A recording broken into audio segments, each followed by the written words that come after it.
好想叫咧，咁嘅字。哦，鄭少文啊，無線嘅機械人，無線冇得用咯，或者人話慢慢減多邊個嚟嘅？想要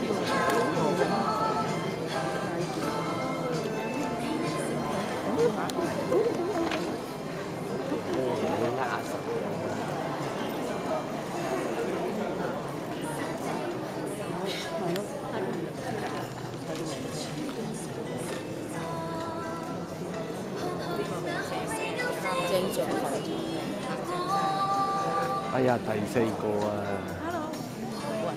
第3個。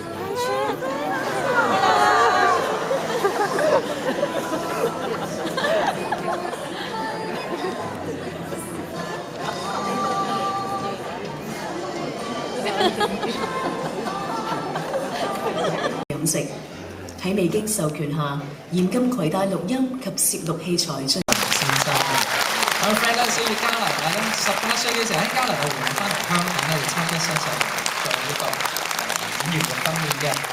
擅長音樂同埋武術之餘咧，喺2013年啊，憑《星夢傳奇》由香港市民以1人1票普選嘅形式咧，被選出為我哋嘅總冠軍啊！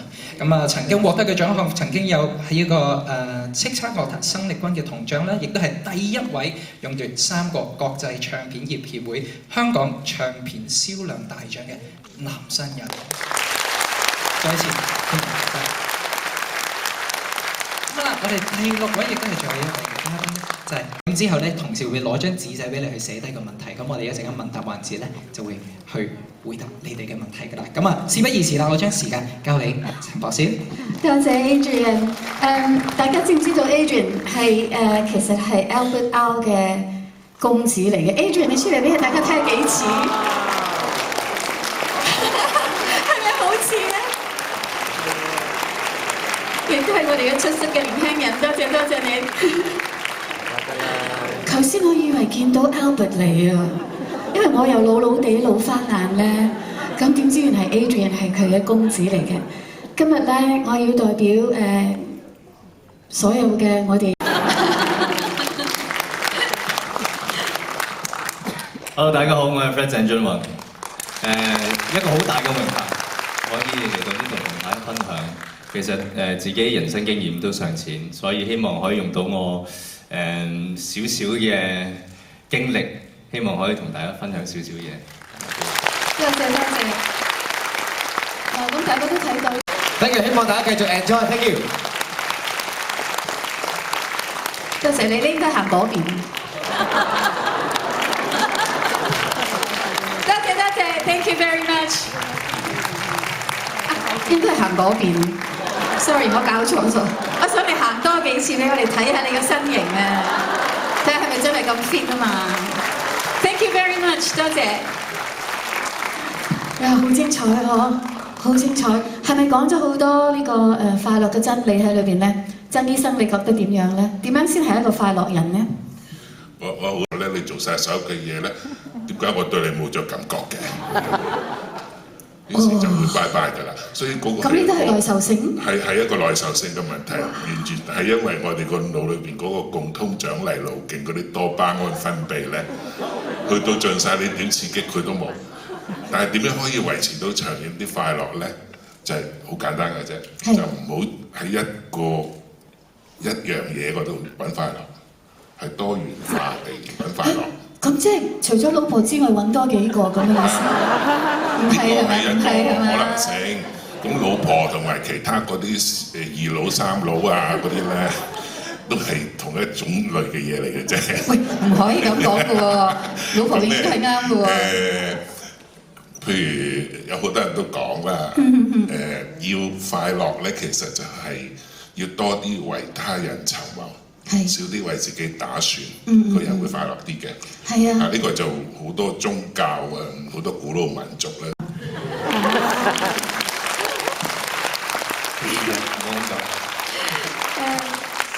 我知道鄭先生係喺加拿大出世喎。係喺BC 省。Vancouver。喂，好靚地方，佢哋話，不過我未去過。係啊，好㗎。好靚嘅，啲越南粉好食嘅。咁我亦都知道你17歲就開始想唱歌㗎，係咪？其實唱歌就細個開始嘅，唔知點解。我記得屋企有個有支咪嘅卡拉 OK 機，咁我就唔知點解攞起咗，開始發啲聲音，咁我覺得好得意。咁我1年班就參加 choir 啦，合唱團啦。咁我發覺我唱歌會俾一個好特別嘅感覺，同埋一個好自然嘅感覺。我好容易喺音樂上喺歌曲可以抒發一啲情緒出嚟，好得意，我都唔知點解。係咪 dopamine 發生咧喺個腦裏邊？可能都係啊。係咪？係啊係啊，可能其中一樣。可能係嚇。咁就開始對聲音產生一個好大嘅興趣，咁就俾我一種嘅滿足感，一種快樂喺度。咁就由細小學每一年至到中學都有參加合唱團。咁就好幸運同埋好感恩，因為我嘅屋企啊，佢可以俾一個好充滿音樂嘅環境俾我長大。我舅父啦，我舅父夾 band 嘅，咁由細到大都係聽 Beatles、聽 Elvis Presley、Carpenters， 即係聽晒呢啲。你舅父都幾大年紀？OK 嘅，咁就。係咯，因為有佢哋嘅影響咯。咁我11歲開始彈bass guitar 先嘅。哦，11歲，咁我個手好細嘅啫喎，bass。好細嘅咋，好大㗎，同埋好大力嘅。係啊。係啊，同埋每次因為我 join 咗學校個 school band，咁我發覺哎呀好似好揾笨添，我揀咗 bass guitar，因為我又要即係人仔細細攞咗 bass guitar，之後我又要屋企人啊、婆婆啊、公公啊幫我托住個喇叭返學。係咪打鼓個就係攞住2支棍？係啊，幾輕鬆。我每次要練習啊，或者要出 show 啊，又要出動好多人力物力咁樣去送我去。咁但係呢啲係即係屋企人嘅對我音樂上嘅支持，由細到大都係。咁嗱，譬如你想做個歌星都唔係咁容易噶嘛，係咪啊？有啲人就真係好咁巧咧，好似我其實係好巧，我好快脆就做咗。咁因為我喺香港係好早出咗身咁但係你做到真係點講啊？家傳戶曉嘅成名作係用咗好多年喎，係咪？好多啊，好多啊！即係我係又好巧妙咁樣就入咗呢一行。當我哋講歌手做音樂以前係一個諗法，一個 idea。以前即係諗做到就都幾得意啊，做得好好。同埋我以前細個開始我有個習慣，我就未知道有呢一個 theory 喺度嘅，叫做 envision， 你想像你自己做緊啲乜嘢。咁我記得我嗰陣就每一晚會聽住張學友一個 cassette 帶，一個 live 嘅 cassette 帶。咁我會想像我自己就係佢喺個台上度唱歌。張學友。張學友。佢有一次同交響樂團有個concert。咁我記得我每一晚都喺度想像我自己就喺台上度唱歌。我諗就好緊要呢樣嘢 ，imaging 係係啦 ，imaging 咁就好似入咗我個潛意識。係，即係我係做歌星，我係張學友。着住嗰套西裝唱歌。咁但係就係咯，畢業之後就其實我係想做消防員嘅。又轉咗啦。係唔係轉咗？因為都係一個即係張學友冇咗啦。即係做音樂做歌手一個 idea 嚟嘅，咁啊即係 Grade 12畢業，唔知道佢哋問我哋，即係先生問我哋有 career prep 嘅，你想做咩？我想做消防員啦，因為覺得好有意義，我想幫人，我想救人。咁我跟住一個消防局喺度做1個禮拜。咁我做完1個禮拜，佢就話 OK， 我哋加拿大嘅 requirement 咧，一個消防員咧就係第一你要6尺高。咁你都差唔多咯，幾多啊？唔得，我5尺9。你呢度啊爭1秒，嗰度啊爭1尺，係啊，爭1寸咁樣真係，爭少少啦，爭個啲啲，爭個少少，爭個啲啲，咁就我冇消念咗呢個念頭啦。咁啊嚟咗香港。咁我哋好彩啊，其實。如果你嗰時飆多1寸，我哋就冇咗一個咁好嘅偶像。或者一個好英勇嘅消防員。不過喺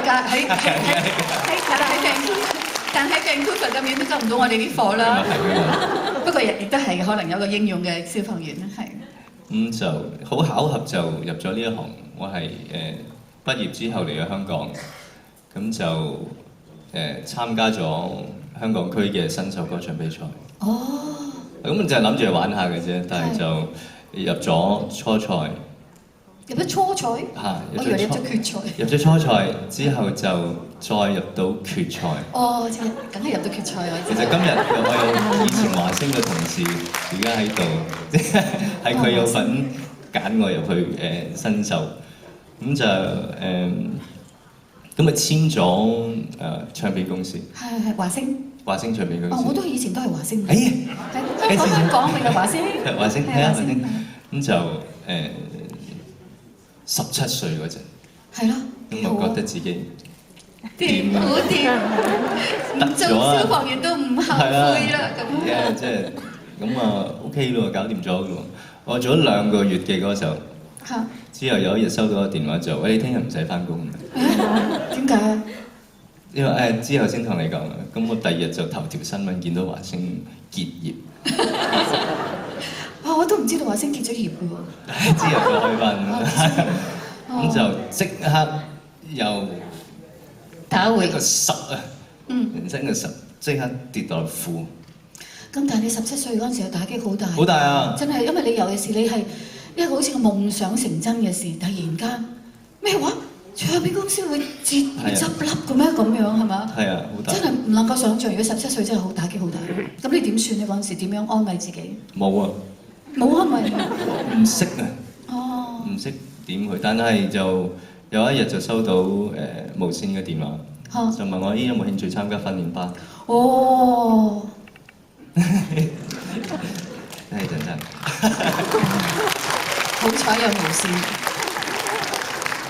咁我就參加咗第18期嘅訓練班。哦。初都唔知對演戲有冇熱誠，有冇咁嘅興趣，唔知，我淨係知道唱歌。嗰陣入到去就以為一個歌手入去 TVB， 希望可以再做翻歌手。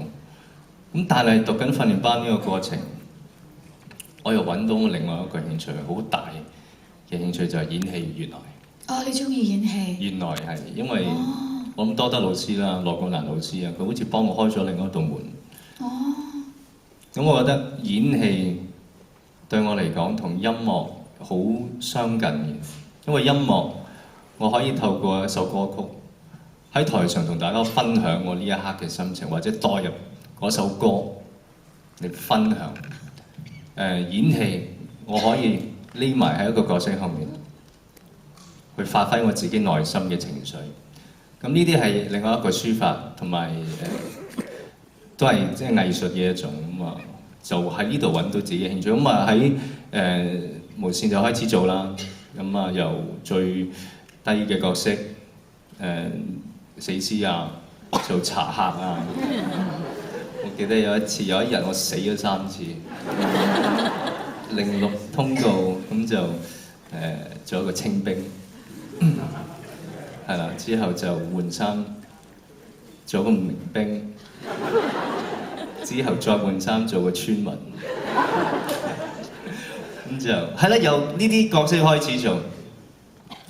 咁但係又好幸運，做咗2年到就開始有少少角色可以拍，咁啊拍咗套叫做《青出於藍》啦，有《心花放》啊呢啲劇啊。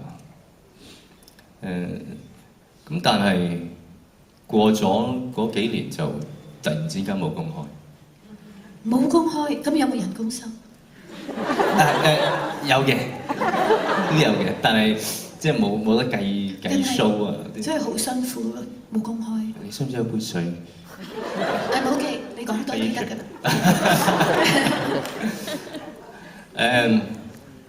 咁差唔多一段半年嘅時間就停咗工，咁我都唔知點解。咁我就不如攞呢段時間我去進修下自己。咁我就翻咗去加拿大，我入咗一個叫做VADA Vancouver Academy of Dramatic Arts。咁我 take 咗一個 acting course 喺度。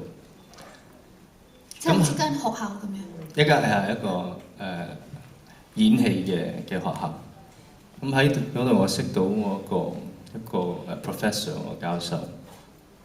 咁原來佢係喺話劇、戲劇，佢有一個 masters 嘅學位。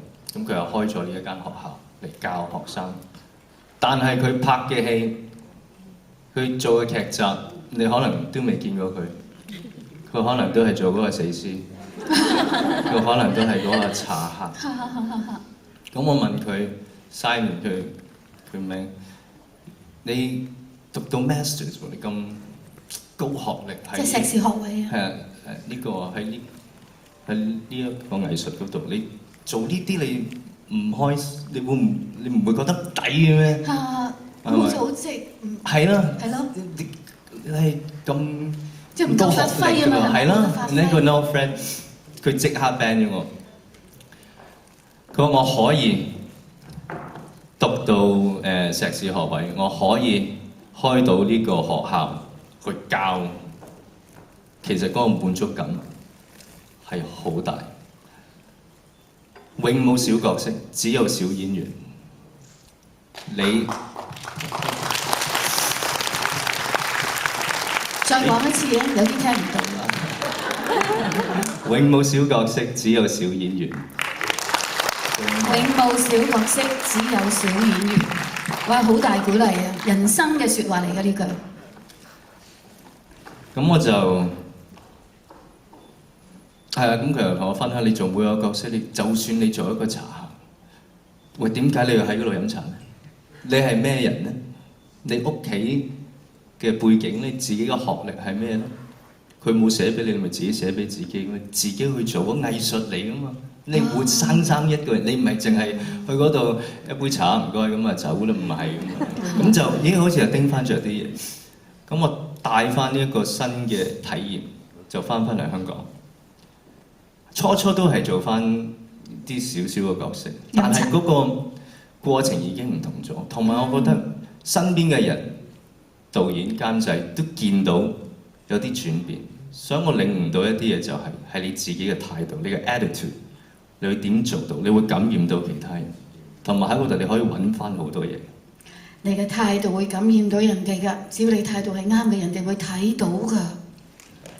真係好犀利，即係學到嘢，真係學到嘢。你唔需要完全講俾人聽你嘅態度，你嘅態度人哋會睇到。係啊，同埋呢個我覺得呢個世界係你嘅世界嚟嘅。你點樣睇？你用自己對眼，你 perceive 每一件事，會影響到自己。你一態度一變，你全個世界都會變。我覺得就係經過呢個經驗，我學到呢一樣嘢。再講一次啊！呢個世界係邊個嘅世界？呢個世界係邊個嘅世界？呢個世界係你自己嘅世界。呢個世界係我哋自己嘅世界嚟㗎。你唔好俾其他人影響到。呢一個我覺得係一個好容易俾人去 influence 到你自己嘅嘢。你想做嘅嘢，你 set 一個目標，做少人。永遠最近嘅距離就係一條直線。如果你人discourage 你啊，講呢啲嘢，你信佢咧，你就會轉一個彎。係啊。你唔得㗎啦，你唔好咁樣做啦。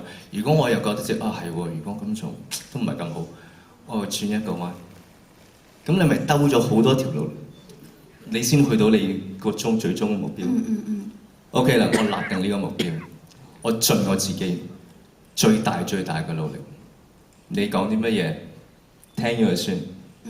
好嘅我會接納，如果唔好嘅我會思考，但係我仍然都要向前行。咁你就唔會行太多嘅冤枉路，雖然都行咗好多。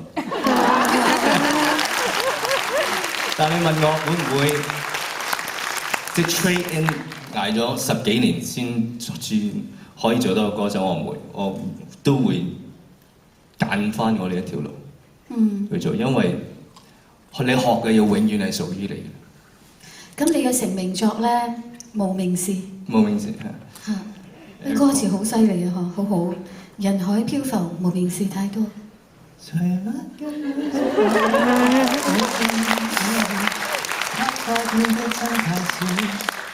呢個係講感情，人生才重要。要唱㗎，去唱啊，唱！我記得我收呢首歌第一首歌咁係 Eric Kwok 老師寫俾我，林若寧填詞。我一睇到我都喊，即刻喊。瑣碎日子，少個被忽略時，純熟的台詞，誰又會入耳？我第一句已經唔可以練落去，因為太多嘅畫面喺度。我諗到我自己黐咗個頭套喺廠出面，係咁念台詞，係咁念台詞，係咁念台詞。你出去你做，可能幾秒鐘，可能都會錯嘅。係啊，因為即係頭先阿聰所講，做一個演員，大家係付出好大嘅努力去做。咁就少少嗰幾句已經好打動我自己嘅心。所以呢首歌係對我係一個好重要嘅一首歌。大家而家聽咗要買唱片啊嚇，唔係聽完就算啦。唔買唱片都要 download 嘅，download 咗都要 download 多一次。多謝晒你，真係嚇，一陣間再翻嚟問下你點樣做香港嘅快樂人。咁咧係啊，到你啦，你唔介我唔介意。expectation。你要講多一次我聽唔到。Grand expectation 即係 Grand expectation。ground 即係地下。expectation OK。係好字眼啊，好字眼，我哋記住啊，不如一齊講一次啊！1、2、3 ，ground expectation。呢個第一樣，第二樣嘢珍惜啦，真係嚇，珍惜跟住附帶嘅就係感恩嘅咯喎嚇，即係我哋好慶幸有個咁安全嘅城市俾我哋生活，講咩話都得，包括粗口。唔想講添，有好多女士在場，女士仲勁啊講真。嗱譬如會識得幫人咧、施予啦，係咪？香港人好叻㗎，好熱心嘅呢啲嘢，世界各地咧幫緊好多一啲冇我哋咁幸運嘅人，無論係讀書啊先啦嚇。其實好有意思嘅，就係你即係你能夠去知道咩叫做快樂咧，咁你就會係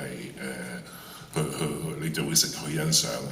你都唔知嘅時候咧，咁你根本就等啲令你開心、愉快、幸福嘅嘢咧，就喺你身邊流走。咁你唔知道，跟住就話點解我唔快樂嘅咧？咁其實所有嘢喺你身邊發生緊嘅，包括你今朝早咧你趕巴士嘅時候咧，香港人，因為我覺得好榮幸就係你揀香港嚟發展，因為加拿大亦都係有好多影藝人啦，有好多好好嘅 musician 啦，你亦都可以喺嗰度發展，但係你特登揀翻香港發展，點解咧？同埋點樣可以做一個快樂嘅香港人咧？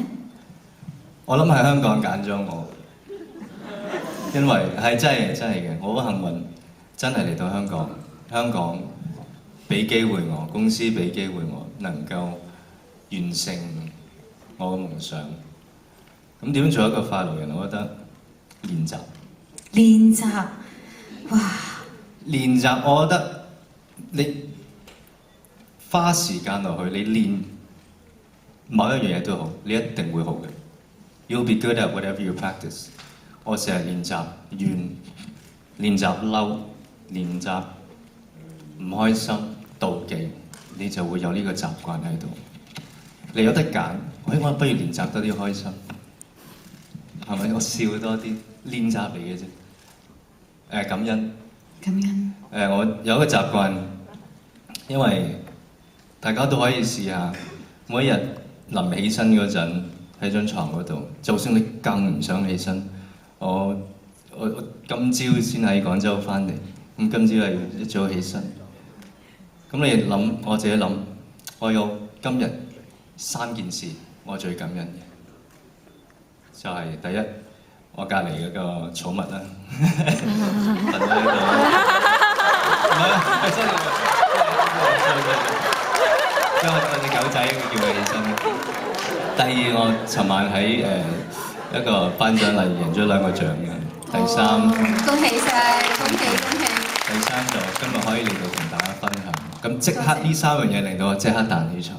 咁你一個好正面一個開始咯，你嗰日嘅開始，你會好積極咁去面對你嗰日要做嘅嘢，所以練習同埋感恩。多謝多謝。咁可能你會共鳴嘅練習，咁你講俾我哋聽啊，江小姐。